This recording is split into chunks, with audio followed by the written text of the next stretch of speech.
Ògbómọ̀ṣọ́ ohun rere láàjọ máa ṣe ohun rere láàjọ máa ṣe ẹgbẹ́ onígbàgbọ́ ẹgbẹ́ òde ohun rere láàjọ máa ṣe.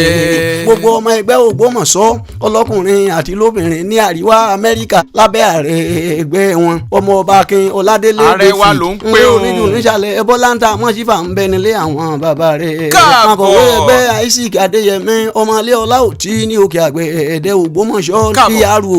Ọládàpọ̀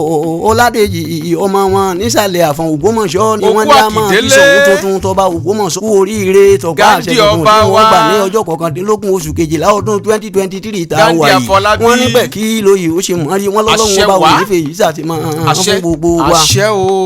ọwọ́jà wọn tàn kálẹ̀ kákó North Texas, Dallas, New York, New Jersey, Winnipeg, Canada, Toronto, Canada, Atlanta, Georgia, Florida, Delaware, New England, Washington DC. Gbogbo wọn ní kí ọba Ògbómọ̀ṣọ́ ìwọ̀n ní ìgbà ọdún kan wọ́n lọ́lọ́run ọba ò nífẹ̀ẹ́ yìí sàtìmọ́ fún gbogbo wa. Ògbómọ̀ṣọ́ èmi náà fẹ́ bá wọn ní o